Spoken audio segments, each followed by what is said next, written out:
Thank you very much. So you see, somebody told me that if there is a lot of clap at the beginning of a talk, then you also need to measure the amount of clap at the end of the talk. Because if there is a lot of clap at the beginning of the talk, this might be ominous. Yeah. So yeah, good afternoon, and I hope everyone in the Zoom can also hear me. There is a substantial number of participants over Zoom. So good afternoon to all of the colleagues and students who are attending either physically or via Zoom. So I will be talking about AutoCodeRover, this effort on automatic programming. So we have been working in automatic programming in NUS for, in fact, for many, many years. And how over the years, so this talk is more experiential in nature, rather the journey that we went through, rather than all of the details. So how we could go from a research to spin-off to acquisition. And specifically, this specific effort that I will be talking about, this is actually an output of Ministry of Education MOE Tier 3 program, Automated Program Repair, which is currently ongoing at the NUS School of Computing, and you can find out more about this. So I would like to acknowledge this, and also you can find out more about this from this website. Okay. So let's go on. So I will spend the first part on the research and how it came about, how it shifted over the years as large language models came around, and also then how it went into innovation and entrepreneurship. So all of this has to be covered in 1 hour, so I think we should get started. So this will be the outline. So initially I will talk briefly about the research, which is the auto-generated code. Our earlier work on program repair, very briefly I will talk about it. The problem that we have always seen in this kind of automatic programming is in deriving the intent, because we really want to derive the developer intent. And in our earlier work, we were doing it through symbolic program analysis. And how that moved on into autonomous approaches like autonomous program improvement, spin-off formation, and subsequently what is the experience that we gained about the ecosystem, specifically the R&D ecosystem development also. So this is something which is also of general interest. Okay. So the background of this, I think everyone, I'm pretty sure everyone here has heard about ChatGPT and Copilot. So this is extremely well known at this point of time, that essentially you can give a specification in natural language and you can have automatically generated code. So since we were looking at automatic programming and program improvement, so it's quite natural to ask the question whether this automatically generated code that comes out of ChatGPT, whether you can improve it to produce more trustworthy code. This is a reasonably straightforward question to ask. Everybody in the room, even if you are not working on programming or automatic programming or not even in computer science, you would be able to relate to it, because of course ChatGPT is producing some code maybe, and Copilot is producing some code, and how you can make it into trustworthy code. Okay, so even if you are not in computer science, this would have some relevance to you. Of course, when you try to improve the code, you need some correctness criteria, and usually the correctness criteria oftentimes is given in the form of test cases. So that's where we started. So the first question really to look into, and this is where I claim, particularly as programming becomes more and more automated, this is where the focus is going, that more and more the focus will go towards things like trust and verification, rather than doing a lot of programming, doing a lot of hacking, doing a lot of software engineering at scale, which has been the focus for the last 50 years, really speaking. Software engineering as a discipline is about 50. And for the last 50 years, this has been the focus. But instead, I think maybe for the next few years, exactly how long I cannot tell you, probably the focus will be more on trust and verification. And this is really going to be the theme that we have pursued both in the research as well as in the spin-off. So when we talk of trust, however, it does not just mean that formally verifying properties about it. It is a very broad concept.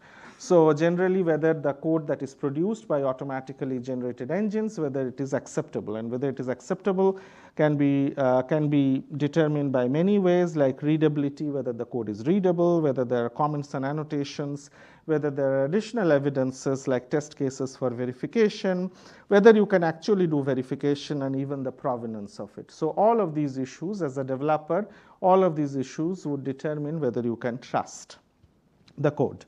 And prior to doing this spin-off, really speaking, because in the end you actually have to do field studies. So this is, you can think of it as a step 0 of our spin-off experience. So much prior to doing this spin-off, we had done a field study with about 100 plus developers. There were various categories like developers, architects, QA engineers, and so on. And we asked them their question about what they think about automatically generated code, whether they can trust, when exactly can they trust the automatically generated code. And oftentimes they said that it would be good if the automatically generated code came with some additional explanations or evidences where they can trust. So I really see this. So today we are in 2025. This field study was done around 2021, 2022. This is like a step 0 or even a step -1. And this you always need to do in one way or the other, better earlier rather than later. And then, as it turned out, so just describing our journey, as it turned out, subsequent to this field study, just around that time, language models came around, and there was the announcement of Copilot and subsequently ChatGPT. So we thought, well, good, so we have done this field study, so why not look at it a little bit more into details. We just created a data set which the language model of the day did not know of, because you have to avoid the data pollution, of course. And we curated a number of lead code solutions and tried to see whether those can be actually improved. So essentially at that time we used Codex, and then Codex generated solutions for each of these tasks. Okay. So this led to an effort which was around 2 years ago. So now we are talking about some timeline 2 years back. So the field study was done 3 years back, and then over time we looked into, around that time Copilot and all these tools came around. And we are now at a timeline which is about 2 years back, and we are able to study the mistakes that are there in this code generated by language models. And again, this is, you can think of it as probably as a step 0. If the field study is step -1, this is like a step 0, where we try to find out the errors that are there in the code generated by language models. And one of the things that really struck me, and I continue to be quite impressed by it, is that about 1/3 of the errors that we saw at that time are because of these so-called misaligned algorithms, which essentially means that one of the subtasks, that given the task given to the language model, one of the subtasks, even the algorithm is wrong. So this clearly means that there is a need for improvement, but exactly how to do this improvement, see, a lot of us, of course, want to contribute to the technology, but how to do this improvement so that this would be acceptable. That means to the average developer or a developer who is not necessarily very familiar with this, how this would be acceptable. So this is quite important. So just to give a background, around that time, that is just 2 years ago, one of our past works in program repair, which was actually done in 2013. So in the research community, there is something called a Test of Time Award, which is basically means that in 10 years, which paper in software engineering, say, has been the most influential. So this was deemed in 2023. This paper from 2013 was in 2023 deemed to be the most influential. And there the idea was really to use the symbolic program analysis to get specifications from tests. And without using a mouthful of technological jargon, let me just put it this way, that this was really to gauge the developer intent. Really speaking, what you have, you really want to automatically rectify the errors and vulnerabilities in your program, but you don't know exactly what the developer is intending. So this is really trying to gauge the developer intent. And so in this case, I think everyone in this room should be, again, nobody needs to be an expert in program analysis. Everyone in this room has gone through middle school, and therefore everyone knows what is equilateral triangle and isosceles triangle and so on. So there are multiple bugs in this program, but you can clearly see this particular bug here, the definition of the isosceles triangle is wrong. So it should be like A equal to B, or B equal to C, or C equal to A. So if you really try very simple technologies like trying to search for expressions from elsewhere in the program, so that you can rectify this. This will not work because the C equal to A or the A equal to C does not appear anywhere else in the program. So you cannot really follow simple strategies like trying to lift some other expressions from the program and trying to fit it in. Instead, what we really do is we really synthesize, what we call as synthesize the fix, and we do that by an analysis technique by deriving properties about the fix. So all of the focus in this was really to derive the developer intent, and in this case the developer intent was derived based on the tests. So you will see how, as I describe the technology that we developed in the spin-off, you will see how this research actually motivated us as we move towards these large language models. So after this most influential paper work, and in fact that's when we presented it, and I was also thinking, well, how do we kind of pivot ourselves now that there are new techniques, new technologies for deriving code and automatically deriving code, and how we can be motivated by this symbolic approach of trying to gauge the developer intent. And this is really how the evolution, this is the slide which really summarizes the evolution of how we derived our research, that essentially these are the steps of the program improvement technology or automatic code generation technology that we have looked into, that you have probably a program, presumably a buggy one with some failures, and this failure here is marked with an X. And initially we were trying to derive the intent by deriving some constraints, symbolic constraints from the test cases, and clearly moving ahead, since the code will be generated in different ways, then we try to also pivot this view while keeping the overall structure of deriving the properties about the fixes intact. We said that why not try to derive the developer intent from the structure of the program. And for a very simple program where probably there is only one single function or procedure, probably the structure of the program doesn't tell you much. But if it is a very significant software project, then essentially how the developer, how she has divided the task into subtasks by essentially writing the functions, how she has thought about the functions, the classes, the APIs. This also tells you a lot about her thinking. So this is from where the AutoCodeRover work sort of started, so to say, that we try to get some properties about the program improvements from the structure of the program. And so after the most influential paper, actually this in our community, in the software engineering research community, is called the MIP. So after the most influential paper, once we derived this work on AutoCodeRover, this also led to the most influential tweet that I was able to make. So after we did this work, actually we put this in, and we presented our autonomous software engineer, where we, instead of the correctness criteria being given in the form of tests, this is given by natural language issues. And what we try to do is we essentially try to make the software maintenance task, which is a lot of work. Really speaking, if anybody in this room has been a software engineer, the programming, I cannot emphasize to you how small part of the software project it is. And really all of it is really the maintenance and the evolution.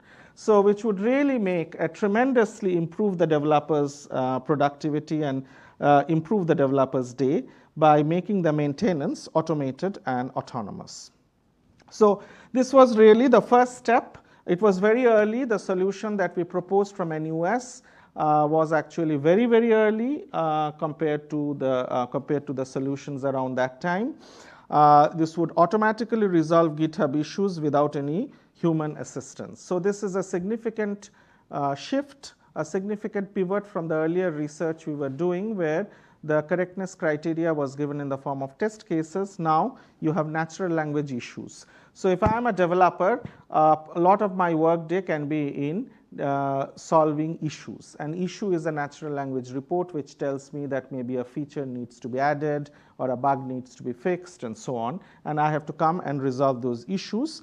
So the way we do it, we try to explode the code base using the program structure and equip the AI agent with software debugging capabilities. So based on context retrieval, we get the buggy locations, and subsequently there is a patch that is generated. So right now we are in 2025, and you will probably, even in the newspaper, Oftentimes you will probably see a lot of announcements from frontier labs on LLM agents, but I can assure you that in 2022, 2023, nobody was talking of LLM agents. So of course we did not have the term agent with us, but now looking back, I think we were ahead of the curve, so that did help us. So this is the viewpoint that we had, and my students are also sitting there. So I did not use the term agent because we did not have that terminology 2 or 3 years ago.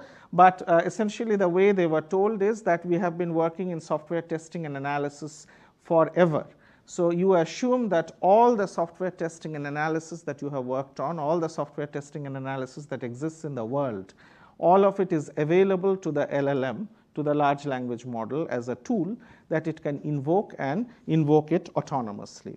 So this is the viewpoint that we had reconstructing. I also tried to go back to the emails and the notes that I had ahead of this talk, and this is more or less the viewpoint that we had at that time, me and my students, that essentially there would be an issue, and then the front end would be a large language model with a wrapper, which would invoke the backend, and from the backend, number of analysis tools. I put the analysis in bracket because over time I have come to realize that it is not all analysis. It can also be other kind of tools like maybe utilities. So analysis tools, and that will work on program representations as well as files. So this was the viewpoint that we had. Whereas in parallel, there were a number of developments primarily from the AI community. There wasn't any development from the software engineering community, to the best of my knowledge, from the programming languages and software engineering community. So from the AI community, there were a number of works at that point of time, which is primarily to view the software project as a collection of files primarily, and use various kinds of file navigation utilities.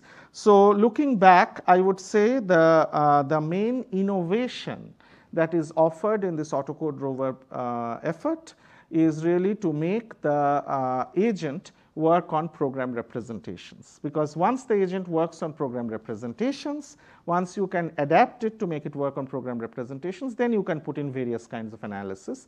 And in fact, we are putting it up now.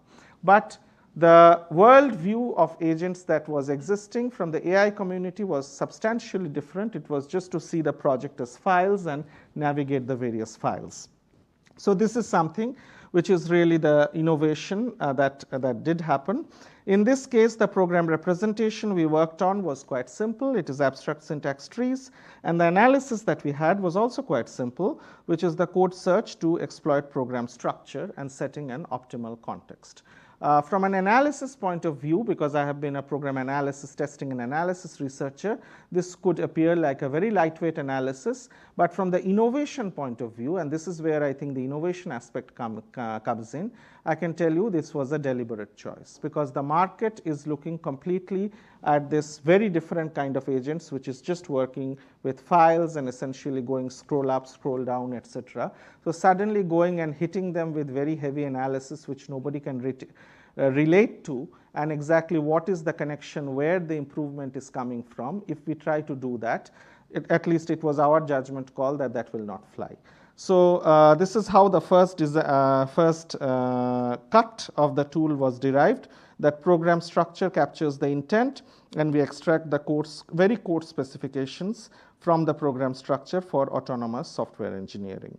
So again, this is more or less what goes on. There is an issue statement, and then there is a code search, and that's why the name AutoCodeRover. So Haifeng is sitting over there. I think he had suggested CodeRover, but I wanted the autonomous aspect, so I made it a bit of a mouthful, AutoCodeRover. So it kind of goes over the code base and tries to extract the initial pivots from the issue statement, because the issue statement itself might tell you certain classes and certain methods to look into, and then it tries to find out what other methods it should look into. So it's a little bit like lightweight code exploration come dependency analysis that is being done with the help of an agent on top of the LLM.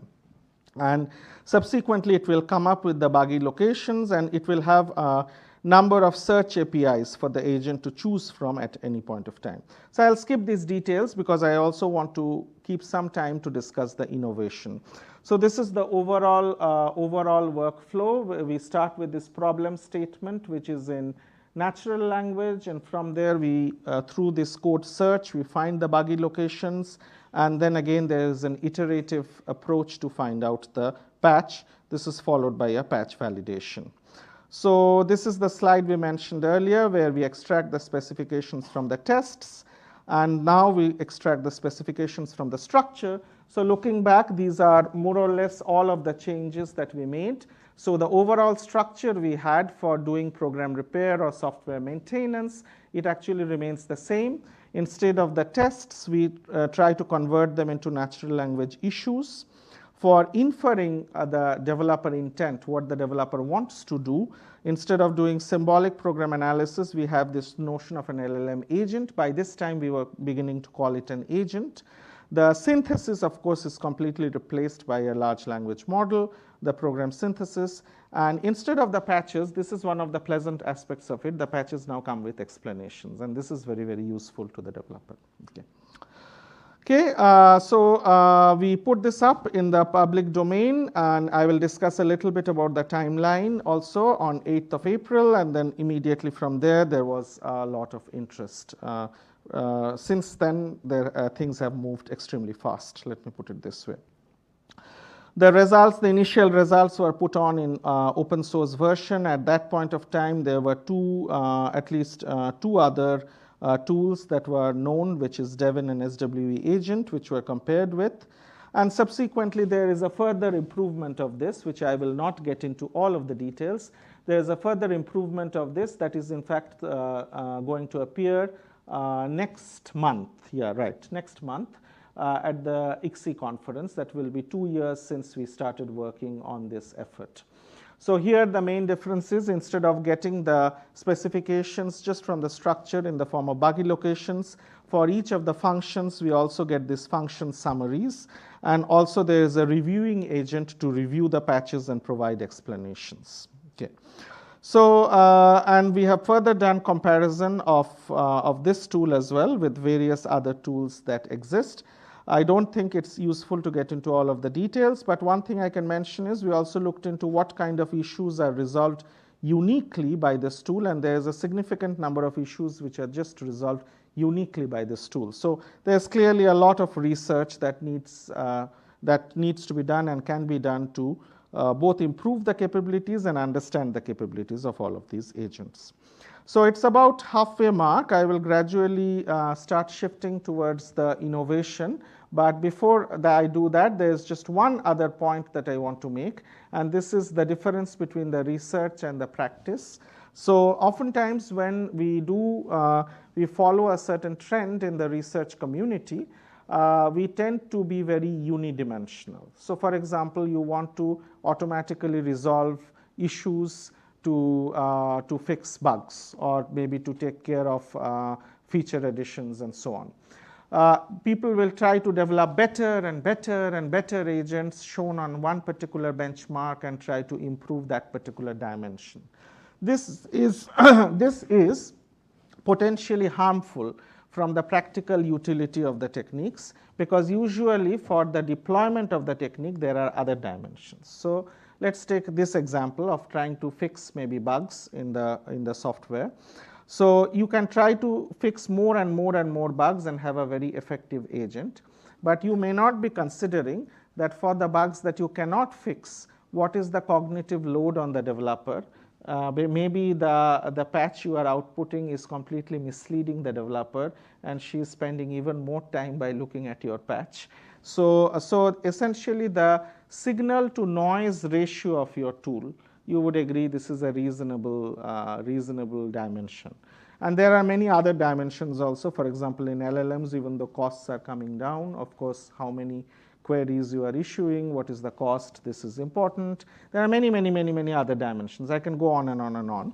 And but to make a long story short, it's quite important to realize that in research, oftentimes this is one of the reasons why the research cannot be translated, is because the researchers get very focused on one particular dimension, on one particular benchmark, and they keep on writing more and more and more papers on it because it yields papers at that time. but please resist that temptation and instead look at the other dimensions. And that might also set off new research trends. So for example, in this case, what we found out is that the signal to noise ratio of the tools is not good at all, and this is something we started improving, and subsequently the tools we produced were actually quite useful. Right, so just to conclude this, so we are just at the halfway mark, which is just nice. So I will switch gears more into the innovation. So just to conclude this research segment, there is always a need in the software industry for assured autonomy. Essentially, earlier on, we have had this continuous integration, continuous deployment kind of cycles, but nobody knows in future exactly how the automatically generated code would be integrated into software projects. And you can really think of AutoCodeRover as a first draft. And that's why also I think it gained attention, because it's like a first draft of an AI software engineer. So it's really a first draft of an AI software engineer, and it's right now focused on maybe fixing bugs and adding features, but you can also endow it with other kinds of powers like finding bugs, improving documentation, generating test cases, and so on. And all of these things we are looking at, and several other researchers are also looking at. And we can again keep on doing things to incrementally make the thing better and better and better. But what was really innovative in this approach is that this was the first draft of an AI software engineer. Okay.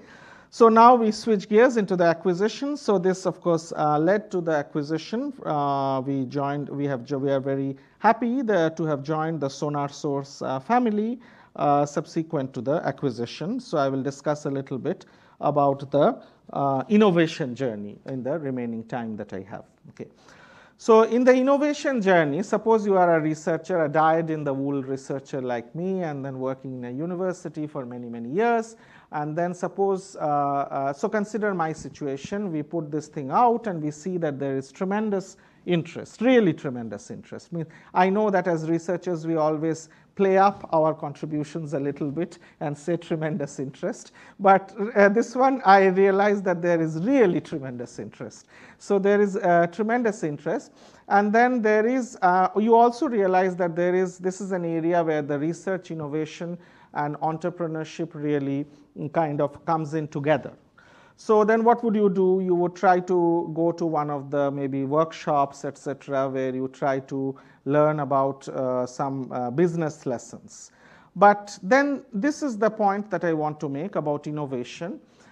These lessons, one should try to take them in with their own perspective and specifically the ecosystem that they are in. Okay? Because oftentimes these lessons might be given by somebody else with their understanding from another ecosystem. Our ecosystem over here may be a little bit different.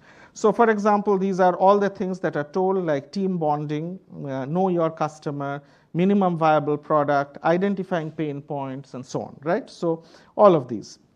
So all of these lessons that are told when you kind of go and sit in one of the workshops where you are told, okay, well, how to go about innovation. All these lessons, it is very important that you change them or modify them depending on your ecosystem. So the team bonding, let me postpone that. I will tell you an interesting story at the end of the talk, how we took care of the team bonding. But know your customer. So let me spend a little bit of time on this. So know your customer, since the solution here is really meant for software developers. And then we will need to go to a lot of software developers, etc., in our ecosystem, conduct surveys, etc., etc. But then it may be very hard in our ecosystem because we may not have that many development organizations. It may be very hard to do that. So instead of doing that, and since I already knew, because I have been around for some time, so therefore this time around our solution to do that would be, instead of knowing your customer, our solution was know someone who knows your customer. And in fact, SonarSource is a perfect candidate of that, because they have a huge number of customers, and therefore if we work with them, immediately we have the reach to this entire number of customers. Again, the minimum viable product depends on what you call as the product, okay? And depends on, suppose you are getting acquired, how they will kind of be using that product. So you may need a demonstration of a more powerful capability sometimes than a polished product. Identifying pain points, again, let me highlight this. So this would depend on the pace of your field. So this may be a very, very fast-moving space. AI tech is certainly an extremely fast-moving space. So therefore, if you, for example, learn some mantras from a business kind of workshop, which is geared for innovation in the life sciences, and you try to come and apply it in the AI tech space, this is clearly not going to work, because in the life sciences, the gestation period is very, very, very, very high. So this is again very, very important. Okay. So therefore, the lessons that in particular, if you are a professor or a PhD student who has been in academia and you are trying to make this shift to innovation, I think it's quite important to take all of those lessons with a grain of salt, and maybe sometimes a large grain of salt. Okay. Another thing that is quite important for somebody who is coming in from the research and jumping into innovation is to know is how they will preserve their energy, because there are too many things. It's quite important that when you are doing the innovation, you continue to remain active in research. You do not stop doing the research. You can go back and check my publication profile and citation profile and whatever you want to check. You can double check that I remained active in research throughout. And this is quite important, okay? And jokes apart, this is quite important, because if the research stops, then the value of your offering will immediately reduce, particularly in a fast-moving space. They will think that, oh, there is this one-time thing that they have done, AutoCodeRover, and since then there is nothing, and then we are not so interested. So the research must continue. And if the research must continue, then there is a very significant, as an academic or as a PhD student, there is a very significant overhead on you on doing too many things at once. So therefore, it's very important that you preserve your energy. From my side, I can tell you my side of the story. I only focused on these things. If the team members, I felt that the inspiration is sometimes lacking, I would always try to discuss with them and try to see why they feel maybe compared to the market, which is moving very fast, and particularly in this kind of space. Right now, even within AI-based coding is a very, very fast-moving space. Every week there are developments, every week. So if I feel that there is any lack of inspiration because of a particular trend, this is something I will always try to have a word with them. The research quality is very important. And this quality should not be compromised, and I really mean it, should not be compromised because you have moved into innovation. So sometimes when you make this journey into innovation and entrepreneurship, there might be some temptation, or maybe sometimes maybe the students or team members may say, well, this may be a good idea, but then we are now looking at practical stuff, so therefore simple ideas will also be fine, etc. Do not go for that. So there should not be any compromise in the quality. And it is the research quality that will keep a deep tech startup alive. So definitely, if I felt that the research quality is waning, I came down pretty hard on my team members who are sitting there. Okay? And the third thing where I contributed is the ground reality. So again, as I said, this is a very fast-moving space. So therefore, the team members might be little bit looking at the lower level details, and they might be focused on certain tasks that we agreed on earlier, but things might have moved in the last few weeks, and we might have to continue pivoting. So therefore, letting them know about the ground reality so that they don't try to drive their sports cars, say, on this particular road that you can see over here, this is quite important. So actually, you would be surprised, these are the only aspects I focused on and intervened. I did not intervene on other aspects. And this is the only way I could also preserve my energy. So really speaking, there would be the prioritization is very, very important in a deep tech effort, and you will be hearing about all of these things: ideas, execution, innovator, partner network, investors, marketing, customers, disruptive innovation. You will feel like, okay, your head is going to burst. Okay? So I did not focus. I decided to prioritize. So I decided that the ones that are most important is the ideas, the disruptive innovation, and of course the innovator, which is ourselves. Okay, so really speaking, I will be very honest with you in this talk. I have not read any of the textbooks on how to do innovation, etc., apart from this very nice textbook by Clayton Christensen on the innovator's dilemma. So this is quite important. The innovator's dilemma kind of refers to that, well, how you can make a pivot when there is a new technology that is coming in, which probably doesn't produce the best results right now, but even it can incrementally produce better results later. So when exactly you will kind of shift over to this new technology, and what's the best way? So this, as an innovator in particular, if you don't have a lot of help, this is very important, because there is a very lonely decision-making process. There is always this balance between looking out, because every week things are happening, so which one of them is really significant and which one of them is noise, and also reflecting on it, how to balance this out.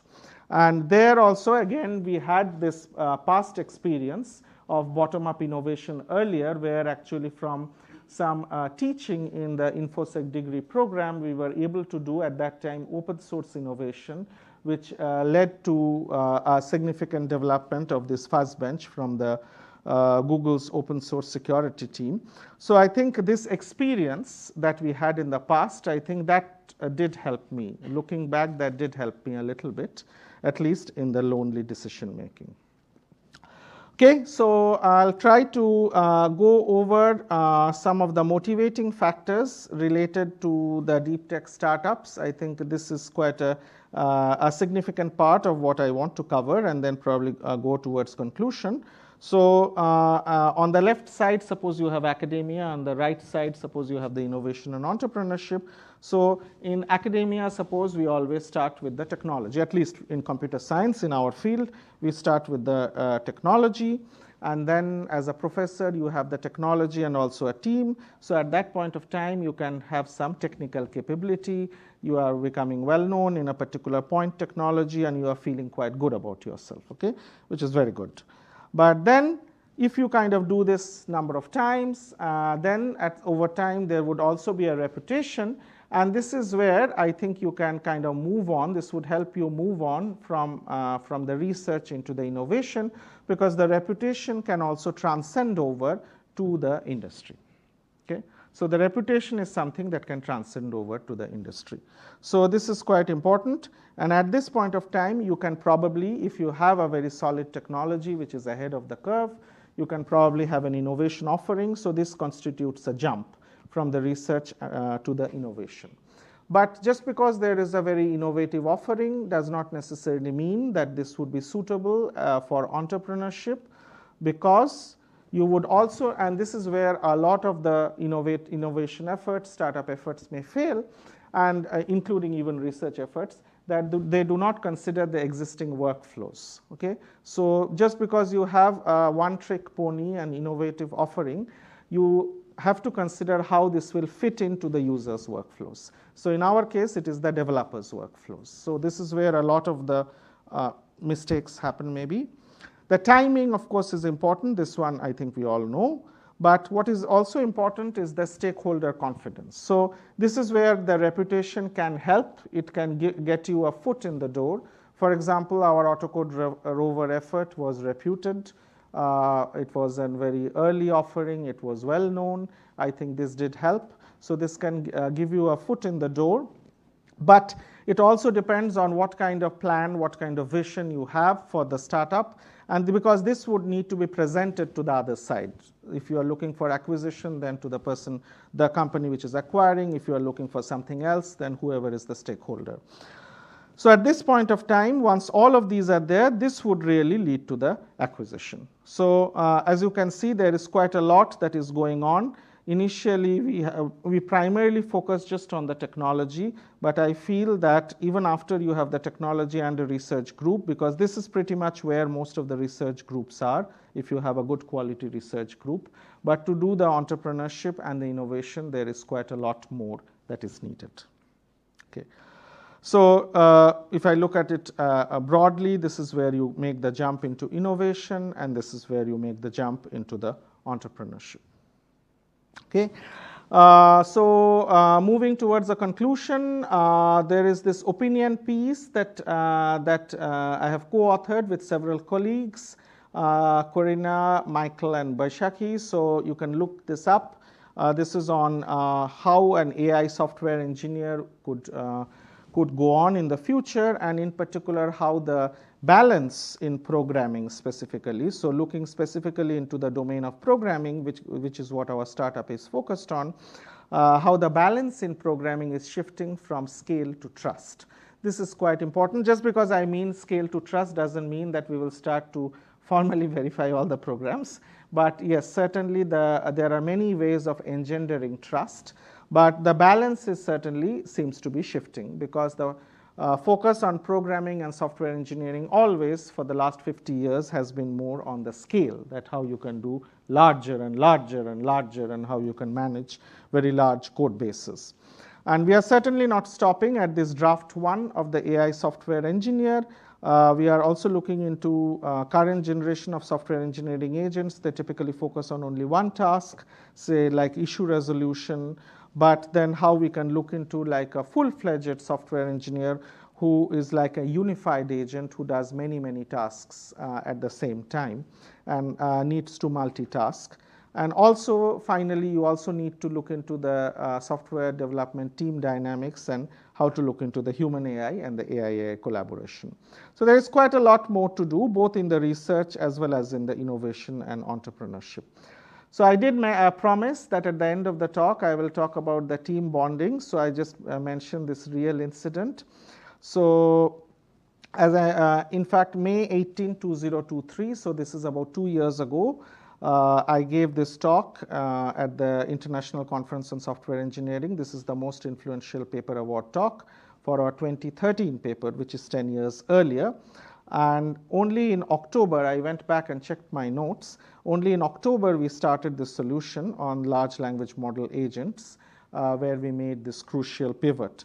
So at that point of time, as I mentioned, the brief given to my students was, imagine all of the program analysis can be invoked autonomously. So we did not have this notion of agent yet. In April 8th, there was this public announcement, and there was I was myself also quite positively taken aback by the excitement around it. February 19th of this year, the acquisition was announced by SonarSource. So this was actually 10 p.m. at our time. Then on February 20th, I was actually asked that, well, congratulations on your announcement, and can you share a group photo? We will put out a story. And then I realized that there is no group photo, because we only met for work. And there was never any socialization in these 2 years. Okay? And this, for those of you who have been my group members, know that this is quite possible. And so on February 21st, which was a Friday evening, we met for the first time outside work as a group. And to date, this is our one and only group photo.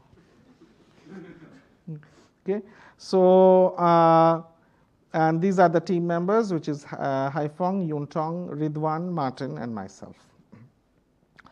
So looking back, I think there was this crucial time. Of course, we did some things, which is good, but there was this crucial time in the innovation cycle. If we could shorten that time, if we could probably started on this earlier, then it might have been better. Okay. This has now been covered in many, many venues. Here is one I have mentioned. This is actually in the Forbes Innovation, where this effort from NUS in particular and NUS Computing has been highlighted. So I would encourage you to read on this. This also talks about how AI code automation could play a role in the future. So just to wrap up in the next 1 minute, so the experience that we gained in deep tech innovation is that in research, the disruptive technology could be an opportunity. We could always say that, well, we are just working on symbolic program analysis, and now large language models have come, so therefore there is nothing to do. Or you can connect the new and the old. You can bring in the symbolic thinking into the new technology, and you could probably set an own vision. Okay. And in terms of the innovation, I would mention that every innovation ecosystem has challenges. So it's not that our innovation ecosystem is the only one with challenges. Every innovation ecosystem has challenges. So I would suggest, at least based on my experience, to not go by the wisdom from other ecosystems. Okay? And I would suggest that even if you are facing a lot of challenges, you always have agency. Yeah?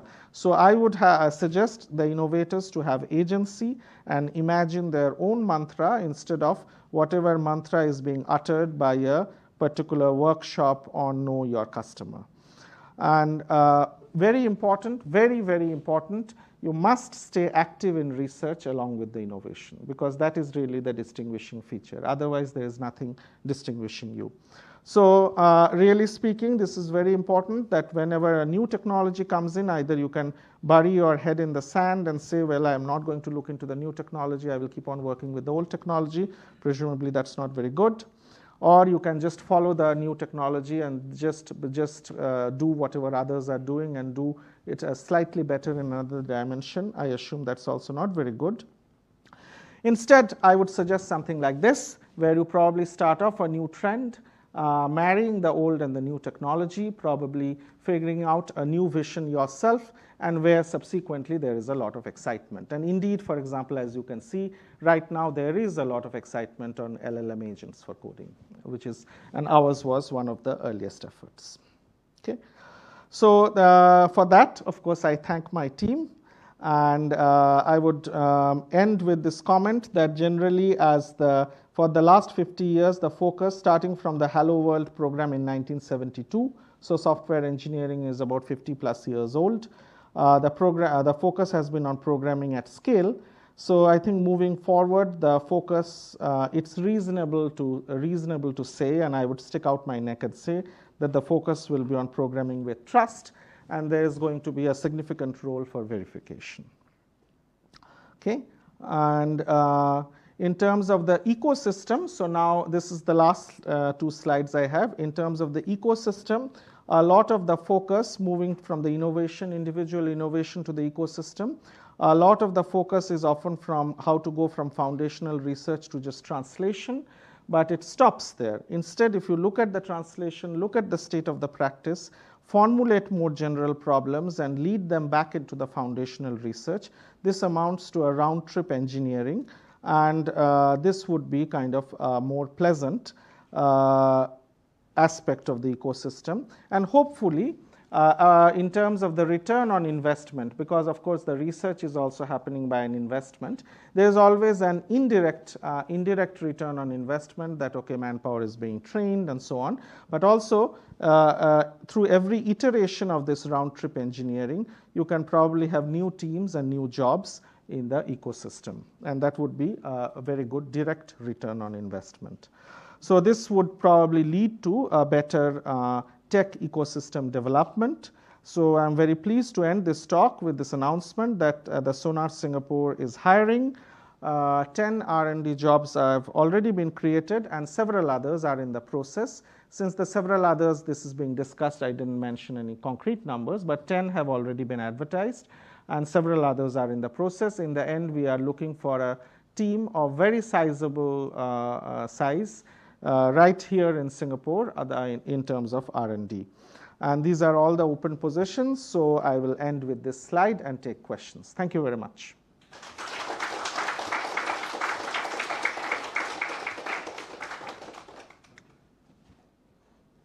Okay, maybe I can stop sharing. So if there's any question, either physically or from Zoom, I think we can take that. Yeah. Yeah, please. Yeah.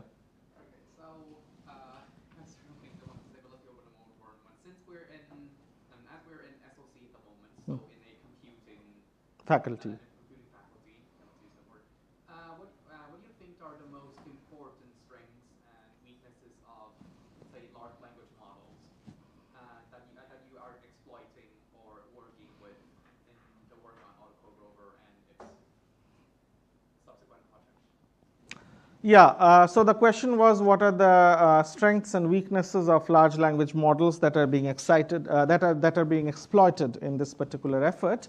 I think the answer would be the strength, both the strength and the weakness is quite clear.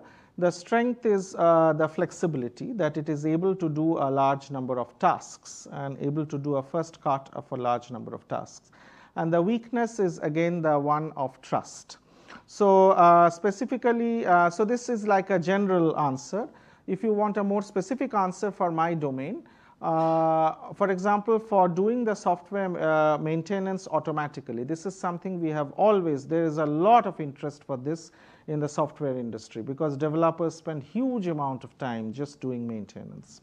So the focus there has always been in doing automatic maintenance by treating the correctness criteria as test cases.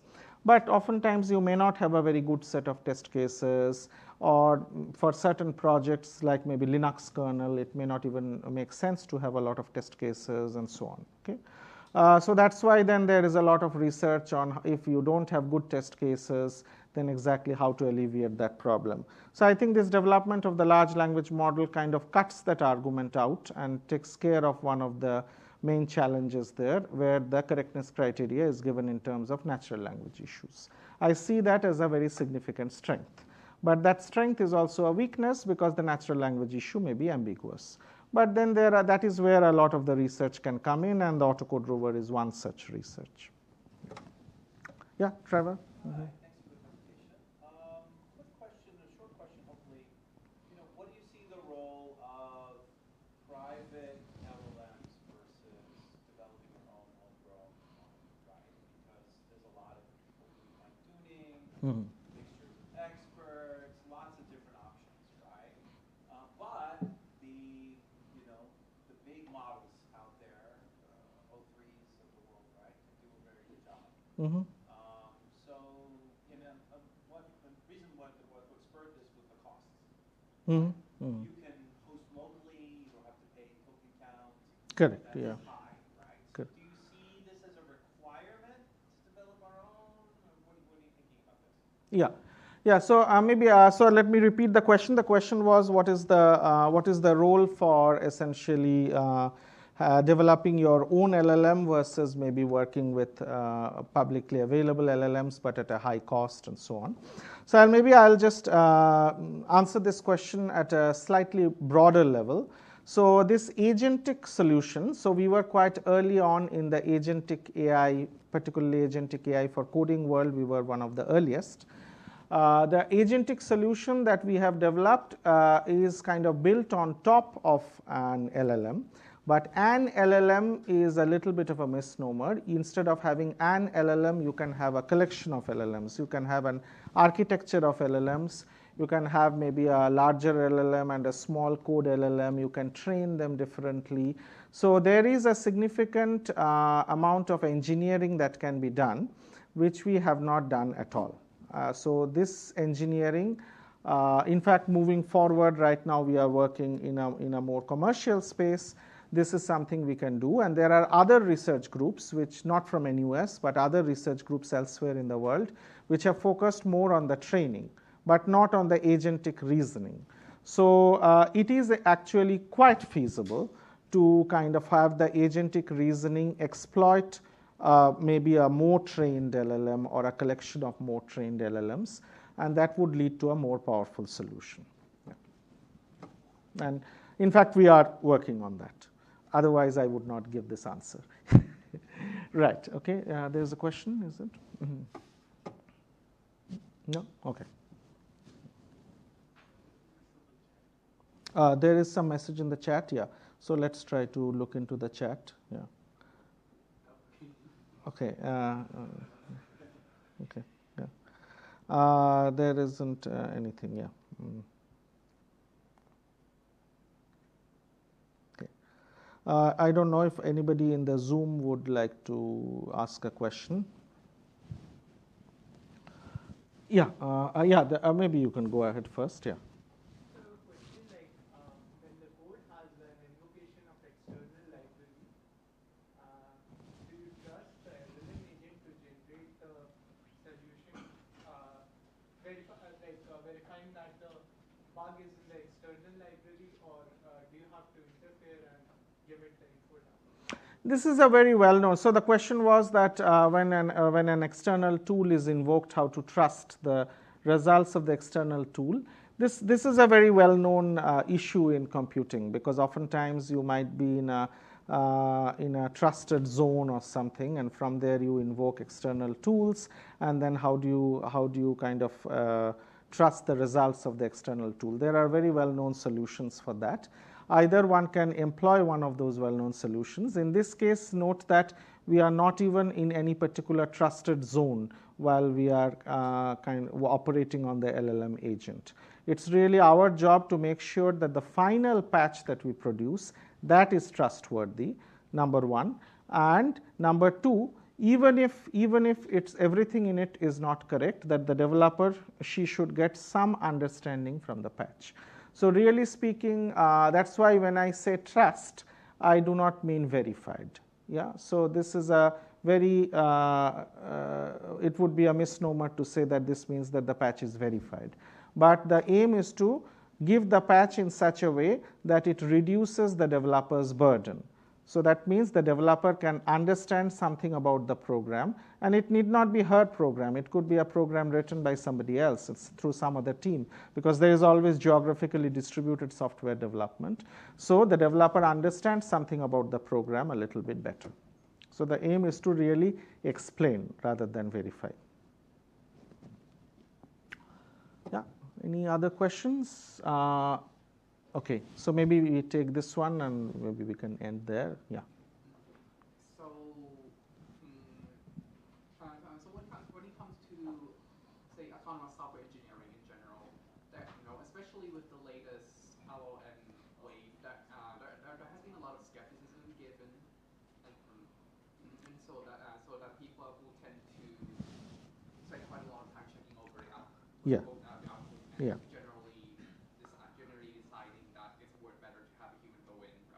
Correct. Okay. Okay. So, how has AutoCodeRover moved towards alleviating or working with that trend, aside from the general focus on improving the precision or trustworthiness of the algorithm? Yeah.